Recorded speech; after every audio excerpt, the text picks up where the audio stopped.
Lockdown से पहले गीता के घर का नजारा कुछ ऐसा था कि रोहन ऑफिस जाता था और शिविन स्कूल।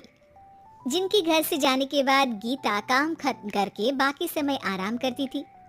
लेकिन लॉकडाउन के बाद ऑफिस और स्कूल घर में ही खुल गए और इससे गीता का हाल वो तो आपको देखने में ही मजा आएगा।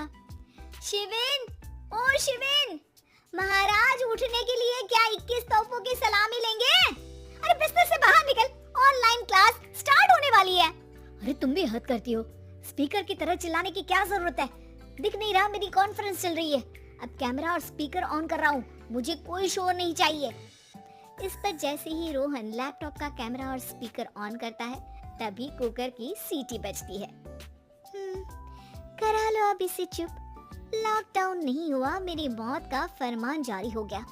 दोनों बाप बेटे ने नाक में दम किया हुआ है।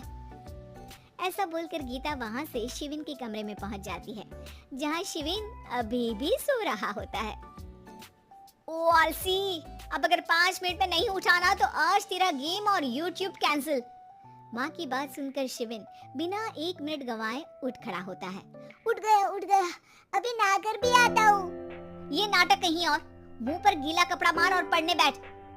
शिविन की ऑनलाइन क्लास स्टार्ट हो जाती है, जिस पर गीता उसे वहां बिठाकर रसोई में चली जाती है। थोड़ी देर में उसे कमरे से कुछ आवाज सुनाई देती है, जिसे सुनकर वो कमरे में वापस आती है। हाय राम, तुझे क्लास अटेंड करने के लिए बोला था, कैमरा ऑफ करके बिस्तर पर नाचने के लिए नहीं बोला था। मम्मी मुझे कुछ समझ नहीं आ रहा, आप बाद में पढ़ा देना ना, वैसे भी अटेंडेंस तो लगी गई है।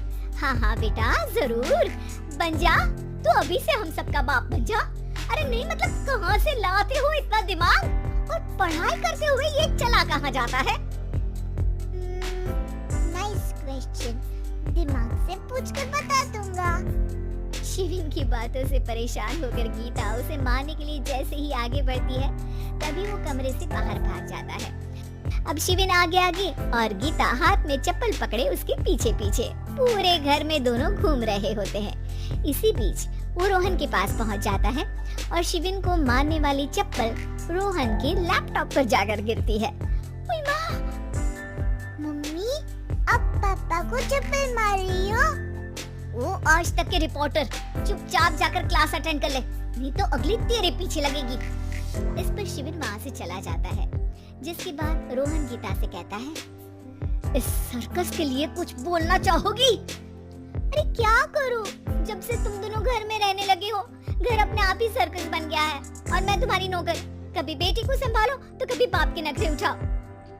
इन्हीं सब उथल पुथल में दिन बीतते रहते हैं, जिसमें हर रोज घर के अंदर कुछ नया सियप्पा खड़ा मिलता है, जो ज्यादातर शिविन और रोहन की ऑनलाइन स्कूल और ऑफिस से रिलेटेड ही होता है। एक सुबह, शिविन चलो आज की क्लास जल्दी है। कैमरा ऑफ करके आप अटेंड कर लो। अरे ऐसे छितर पड़ेंगे, दादी नानी सब एक साथ याद आ जाएंगी। गीता की लाख मशक्कतों के बाद क्लास तो खत्म हो जाती है, लेकिन उसके बाद शिविन फोन इस्तेमाल करते हुए इंस्टाग्राम रील बनाने लगता है। रसोड़े में कौन था? तुम थी, मैं थी, कौन था?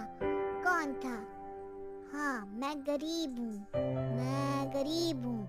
अरे ओ गरीब के बेटे, आजा, मैं बनाती हूँ तुझे गरीब। मैं बताती हूँ रसोड़े में कौन था। पढ़ाई करने बोलो तो इनकी माँ मर जाती है, और ये पागलपंतियाँ जितनी मर्जी करा लो।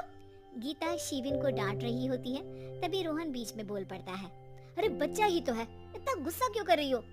बेटे का साथ देने की इसी एक कोशिश में अब शिविन के साथ साथ रोहन भी गीता के गुस्से की सूली पर चढ़ जाता है। अगर बेटे पर इतना ही प्यार आ रहा है तो इसे क्लास अटेंड क्यों नहीं कराते? इसका होमवर्क क्यों नहीं कराते? उस समय तो बहुत जल्दी मीटिंग आ जाती है, वो काम मैं करूं और यहाँ इस बेफिजूली की चीज में तरफदारी करके बन जाओ महान। हे भगवान, कोई तो इनके ऑफिस और स्कूल खुलवाओ, मैं इन्हें और घर में नहीं सह सकती। मैं कुछ और मांग लेती, क्योंकि तुम्हारी ये विश इस साल तो पूरी होने से रही, कोरोना। हाय नास बेटे ने जिंदगी बर्बाद कर दी। खाए कोई पचाए कोई, कल मुझे चुन चुन कर सबको मेरी बद्दुआ लगेगी। उन्होंने दुनिया का और इन बाप बेटे दोनों ने मेरा जीना मुश्किल कर दिया। गीता वहाँ से चली जाती है, जिसके बाद रोहन शिविन से कहता है, अरे तुम्हारी मम्मी इतनी भड़की हुई क्यों है? आपकी वजह से पूरा समय घर में रहते हो और उस पर कोई काम कराने की जगह बस ऑर्डर देते रहते हो। अच्छा बेटे, सारा इल्जाम मुझ पर? पूरा दिन तो वो तुम पर ही चिल्लाती है। हाँ, मतलब दोनों का 50-50 है, कुछ करना पड़ेगा। वो कहते ना, make the best out of worst. I have an idea.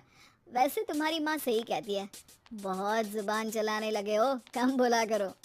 अगली सुबह रोहन और शिविन अपनी गलती को सुधारने के लिए गीता के उठने से पहले घर का आधा काम खत्म कर देते हैं, जिसे देखकर गीता खुश हो जाती है और फिर बाकी बचा काम वो तीनों मिलकर पूरा कर लेते हैं। जिसके बाद अब वो सब मिल बांट कर हर काम में एक दूसरे की मदद करते हुए लॉकडाउन का मजा लेने लगते हैं।